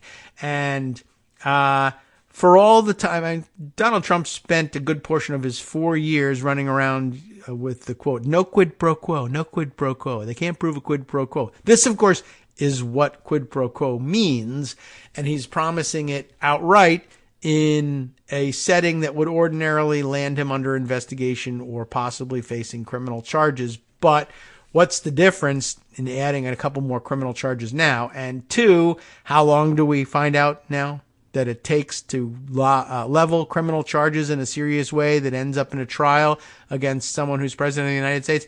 About 4 to 5 years. So how long will it take to get to these? Not until after his second administration, should he either win election or simply seize power regardless of having lost the election. And at this point, pardoning himself for crimes is absolutely on the table. And we don't even know that he isn't going to make some kind of bizarro claim at some point in the future. Say, if he were convicted on any of these charges that he faces now, whether he wins election, seizes power, or otherwise in November through January. That's the period to watch. Or for the hell of it, why not? Why, if you're going to just seize power regardless of the law, could happen in October, could happen in February, don't really know. But if law and order is out the window for you, then sure, why not just say, yes, this is a quid pro quo and I want you to start paying me money right now. As Donald Trump sat with some of the country's top oil executives at his Pervalago sex dungeon last month, I changed the wording in that. One executive complained about how they continued to face burdensome environmental regulations, despite spending $400 million to lobby the Biden administration in the last year. I don't understand. Here's $400 million. And it wasn't even, by the way, here's $400 million. They spent $400 million putting together pieces of paper that say, the Biden administration sucks, you're wrong, do things our way. I mean, what does the Biden administration care how much you spent on those things? it doesn't inure to their benefit, certainly. And if it did, it would be problematic. So anyway, Trump's response stunned several of the executives in the room overlooking the ocean. You are all wealthy enough, he said, that you should raise $1 billion to return me to the White House. At the dinner, he vowed to immediately reverse dozens of President Biden's environmental rules and policies and stop new ones from being enacted, according to people with knowledge of the meeting, who spoke on a condition of anonymity to describe a private conversation, but also because they fear they will be murdered if they put their name to it and things go sideways in terms of who runs the American administration at some point in the future. But anyway, I guess they were all surprised, and I don't know whether they were surprised at the openness or just surprised at the simplicity of the plan. Give me $1 billion to become president. Then, by the way, give me another $1 billion just for me being so awesome. I'll get to that later on, or he'll make that announcement later on. Anyway, all you got to do is put together $1 billion and make me the president. And basically, this is what I would have been doing anyway. But first, I need $1 billion to win the election, and then I can do it, which is an interesting prospect from a guy who attempted to just simply seize power out of thin air in 2020. I mean, I guess the pushback here, if this was a real open negotiation, would be, why do I have to give you $1 billion to incentivize this? You want to do this anyway, and you also want to seize power. So why don't you just seize power for free and leave me with my $1 billion? That's the counteroffer. Anyway, interestingly, in order to preserve the veneer of law and order and the democratic process, they'll rather say, it's better for us if it looks like we're a democracy. So in order to preserve the image of democracy, we will give you $1 billion in a quid pro quo for you to seize power and reverse these policies. That's not all that law and order-y either, but I guess it's less law and order-y than just saying, well, if you can do these things, then just go ahead, man. Seize power and do it. You don't need us.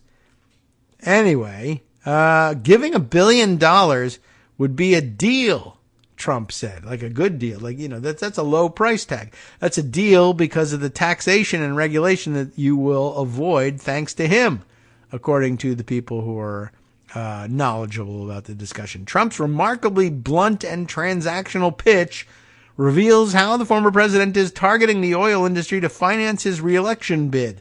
At the same time, he has turned to the industry to help shape his environmental agenda for a second term, including rollbacks of some of the Biden administration's signature achievements on clean energy and electric vehicles. The stuff that protesters and holdouts have said he hasn't done anything on. The contrast between the two candidates on climate policy could not be more stark.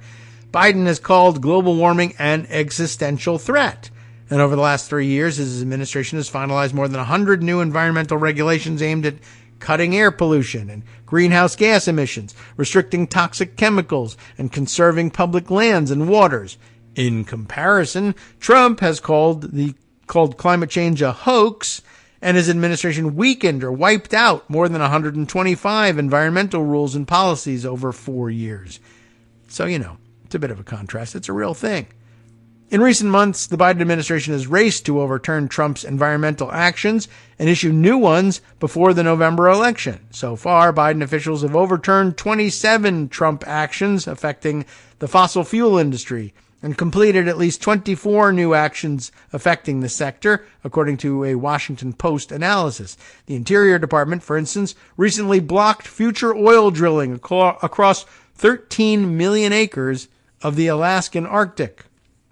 Despite the oil industry's complaints about Biden's policies, the United States is now producing more oil than any country ever has, pumping nearly 13 million barrels per day on average last year. ExxonMobil and Chevron, the largest U.S. energy companies, reported their biggest annual profits in a decade last year. Boo-hoo, poor us. You're crushing our ability to power America and, yes, even make a profit. Well, what if I told you that you're not only producing more oil than the United States has ever produced in the past, but that you're producing more oil than any country has ever produced in the past, and that your profits are higher now than at any time in the past decade. Would that affect your thinking? And of course, just like, interestingly enough, and just like with the never satisfied ultra left, I guess you would call it if you were a jackass on the Republican side, but pointing to that, or even if you were just a dismayed Democratic activist who found that, you don't have entire control over the most progressive wing of the party. And you would say you're constantly disappointed with everything. Well, so is the right. Constantly disappointed. Boo-hoo. We need to be able to produce more oil than any country has ever produced before, even though we're doing that right now. We need to produce even more. And my profits are at a 10-year high, but I need more. I need a 14th super yacht. Come on. So, on the other hand, Trump is probably right that it's easier now than it ever has been for you to come up with that $1 billion. Interestingly, that too, a good contrast in views, right? Trump says it should be a breeze for you to come up with $1 billion and give it to me to use personally to attain power, to reward you with even more power and money, although that only means I'm going to shake you down for $1 billion more afterwards. You should be aware of that's coming. Versus someone with the approach of, well, wouldn't it be a lot easier now to raise $1 billion from you to be used as tax revenue to do some important thing that the United States has needed for a long time but never been able to pay for, but you could pay for and still have unprecedented amounts of money in your pocket. Those are two very different approaches to things. Yet, oil giants, to continue with the article here, will see an even greater windfall, helped by new offshore drilling, speedier permits, and other relaxed regulations in a second Trump administration, the former president told the executives over dinner of chopped steak at Mar-a-Lago. Chopped steak? By the way, how do you like that in trade for $1 billion? These are high rollers. You got to treat them right. I know. We'll have them over to Mar-a-Lago and give them chopped steak. Chopped steak. I'd be annoyed at that in a cafeteria. Imagine having to sit there at Mar-a-Lago's sex dungeon, being solicited for $1 billion in exchange for chopped steak. Trump vowed at the dinner to immediately end the Biden administration's freeze on permits for new liquefied national gas. We might as well just call it that as well. LNG, liquefied natural gas exports. That a top priority, apparently, for the executives, according to 3 people present. You'll get it on the first day, Trump said, according to the recollection of an attendee. That'll only cost you a second $1 billion. The roughly 24 executives invited included Mike Sable, the CEO and founder of Venture Global, and Jack Fusco, the CEO of, Cheniere Energy. Is that how you pronounce it? I don't know. Cheniere, whose proposed projects would directly benefit from lifting the pause on new LNG exports. By the way, wasn't that what Lev Parnas and Igor, Fruman? Maybe? What's his last name? I can't even remember anymore. Isn't that what they were after? I think so. Anyway, things worked out great for them, so I'm sure it'll be awesome for you two dudes, too. Other attendees came from companies including Chevron, Continental Resources, Exxon, and Occidental Petroleum, according to an attendance list obtained by the Post. Trump told the executives that he would start auctioning off more leases for oil drilling in the Gulf of Mexico, a priority that several of the executives raised. He railed against wind power because he's an idiot, as the Post previously reported. And, of course, wind power. What's his railing? I don't know why they didn't include this. Maybe it's just a link to another article that included extensive coverage of it. But just remember that his complaint about wind power, generally speaking, comes down to it could give whales ear cancer. I mean, I don't know what to say about that, but just repeat it. Anyway, he said he would, of course, reverse the restrictions on drilling in the Alaskan Arctic. You've been waiting on a permit for 5 years, and you'll get it on day one, Trump told the executives, according to the recollection of the attendee. And by the way, they're getting anything on day one.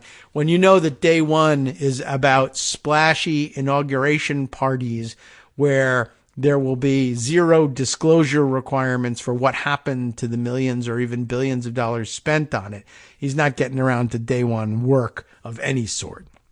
Well, day one will be January 21st because I'll be at parties. Anyway, at the dinner, Trump also promised that he would scrap Biden's mandate, as he calls it, on electric vehicles. Everybody has to have an electric, and that's not even so good. It's not a real thing either. Mischaracterizing, of course, ambitious rules that the Environmental Protection Agency recently finalized, according to people who attended. The rules require automakers to reduce emissions from car tailpipes, but they don't mandate a particular technology, such as electric vehicles. Trump called the rules ridiculous in a meeting with the donors. The fossil fuel industry has aggressively lobbied against the EPA's tailpipe rules, which could eat into demand for its petroleum products. The American Fuel and Petrochemical Manufacturers, an industry trade group, has launched a 7-figure campaign against what it calls a de facto car ban. Gas car ban, anyway. The campaign includes ads in battleground states warning that the rule will restrict consumer choice. And isn't that what it's all about? Save my dishwasher, save my light bulbs. Clearly, if you are producing gasoline and diesel, you want to make sure that there's enough market there, said Stephen Brown, an energy consultant and a former lobbyist for Tesoro, an oil refining company. I don't know that the oil industry would walk in united with a set of asks for the Trump administration, but I think it's important for this issue to get raised. Okay. Although the repeal of the EPA rule would benefit the fossil fuel industry, it would probably anger the auto industry, which has invested billions of dollars in the transition away from gasoline-powered cars. Many automakers are under increasing pressure to sell more EVs in Europe, which has tightened its own tailpipe emissions rules, and they are eager to avoid a patchwork of regulations around the globe. Automakers need some degree of regulatory certainty from government, said John Bozzella, president and CEO of the Alliance for Automotive Innovation, which represents Ford, General Motors, Stellantis, I don't even know what group that is anymore, Toyota, and other car companies. What has emerged instead is a wholesale repeal and then reinstatement and then repeal again of regulations every 4 or 8 years, Bozzella said in an email. Usually the sort of thing that Republicans decry and say they blame on Democrats, even though, look, somebody has to win in all of this. Why are the Republicans somehow less at fault in all of this? Biden's EV policies have also sparked opposition in Republican-led rural states such as North Dakota, where there are far more oil pump jacks than charging stations.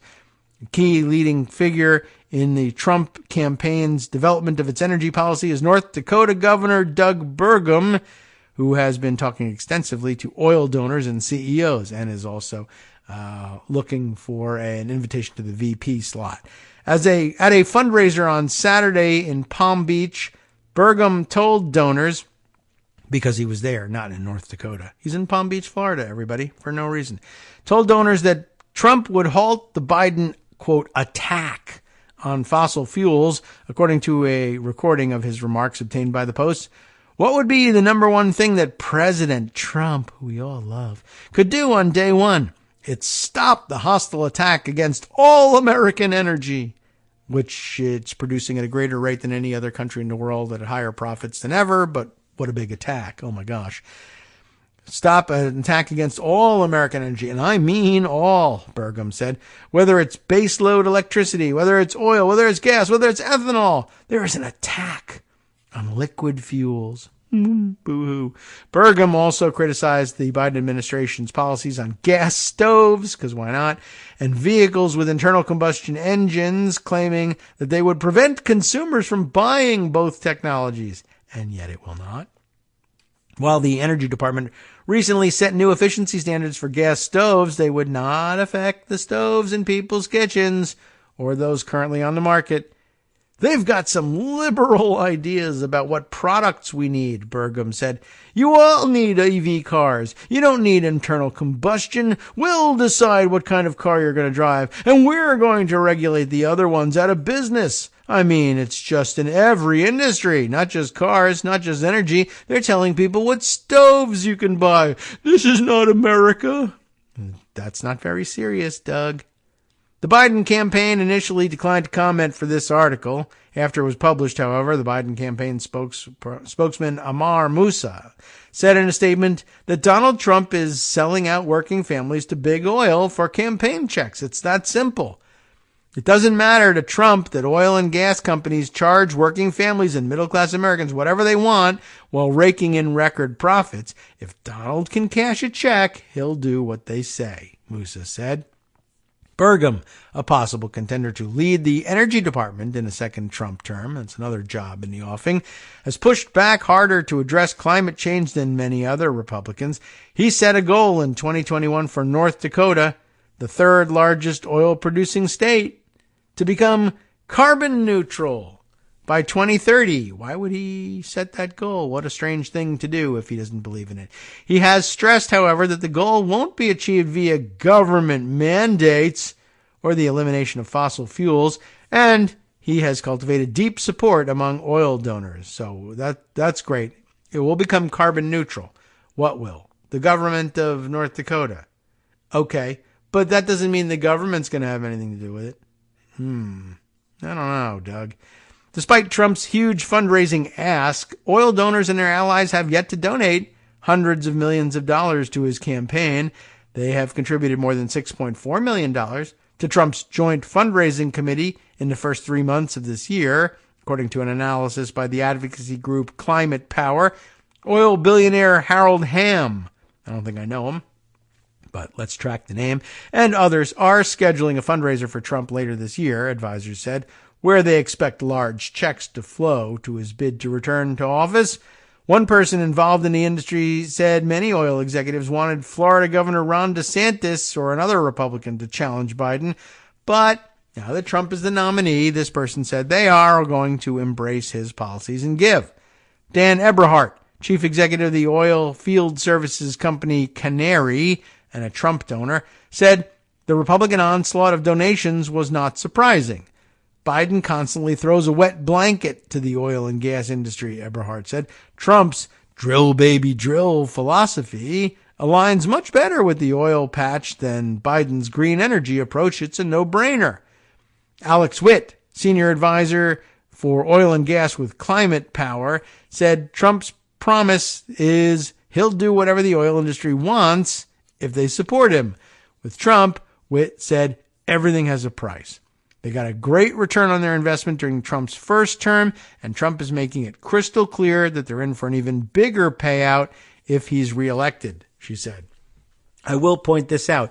This is Donald Trump you're dealing with, and there is every reason to believe that if you gave more than ever to support Donald Trump's coming back into power, and if Donald Trump approach things either as, well, this is my second and therefore last term, or I'm just going to be president for life and there's nothing anybody can do about it, or I'm going to change the Constitution and run for a third term, or whatever his thinking is.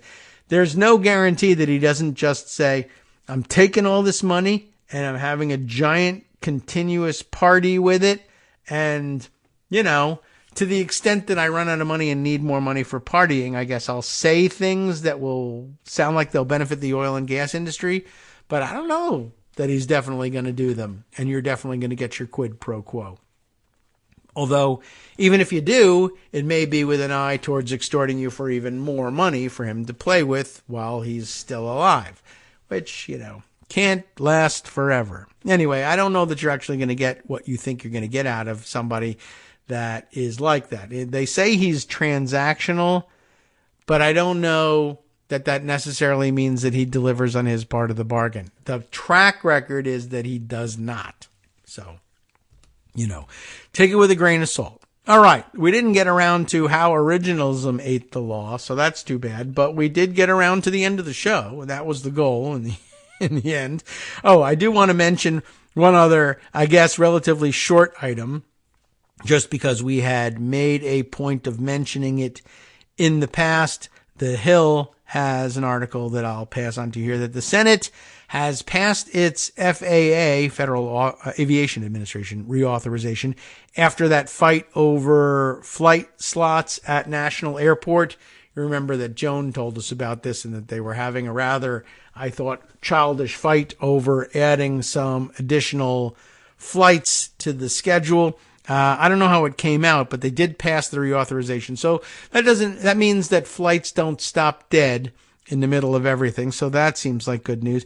What was the outcome here? Let's see. In the Senate, I guess, voted 88-4 for the measure, which extends the FAA's authority for 5 years after leadership and negotiators were able to sidestep a number of landmines to secure final passage. 60 votes, of course, needed not to pass the measure, but of course to end debate on the measure, although they may have come to one of those agreements that just says, well, if we get 60 votes, we'll consider it passed, and then we eliminate the filibuster. Their Democratic senators Ben Cardin, Tim Kaine, Chris Van Hollen, and Mark Warner were the only no votes, so I guess they must have added those additional flights over the objections of local senators whose constituents wanted to, I guess, keep flight noise down, or at least the, the heaviness of the flight schedule. So there you have it. The people holding out against adding the additional flights have lost. I guess they were just fewer in number than those who wanted the additional flights. And the FAA is reauthorized. That's it. We now leave you for the weekend. But first, before your weekend comes, of course, more entertainment and insight, this time from Justice Putnam with the West Coast Cookbook and Speakeasy. Here's what we got on tap. Trump's lawyers crashed and burned with repeated failures during the trial yesterday. Maybe more detail for you about that than I was able to provide. And the California Attorney General plans to stymie Trump with targeted lawsuits if he wins another term. That's not bad. Jackson and Josephine counties in Oregon will vote on measures to restructure local government in an attempt to thwart MAGA rule. Let's root that on to success if we can. You have been listening to Kagro in the morning with David Waldman. Ooh, this one will be of interest here locally. Severe solar storms are expected to trigger northern lights unusually far south from California to Alabama late Friday night. Well, that's tonight, so be on the lookout. We're going to do the same. You take care over the weekend, and we will see you on Monday.